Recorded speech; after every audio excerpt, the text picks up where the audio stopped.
একাদশী পারণ মন্ত্র। একাদশম নিরাহার ব্রতে নানেন কেশব প্রসিদসু মুখনাথ জ্ঞান দৃষ্টি প্রদভব। অর্থাৎ, হে কেশব, আমি আপনার কৃপা দৃষ্টিতে নিরাহারভাবে একাদশী ব্রত পালন করেছি। কৃপাপূর্বক আমার উপর আপনার করুণাময় জ্ঞান দৃষ্টি প্রদান করুন। অথবা অজ্ঞানতিমিরান্ধস্য ব্রতে নানেন কেশব প্রসিদস্য মুখনাথ জ্ঞান দৃষ্টি প্রদভব। এই দুটি মন্ত্রের যে কোনো একটি পাঠ করে নির্দিষ্ট সময়ের মাঝে পালন করতে হয়।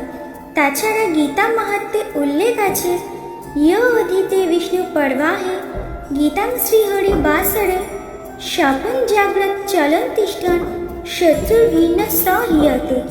অর্থাৎ, শ্রী বিষ্ণুর পর্বদিনে একাদশী ও জন্মাষ্টমীতে যিনি গীতা পাঠ করেন, তিনি চলুন বা দাঁড়িয়ে থাকুন, ঘুমিয়ে বা জেগে থাকুন, যে অবস্থায় থাকুন না কেন, শত্রু কখনো তার কোনো ক্ষতি করতে পারে না।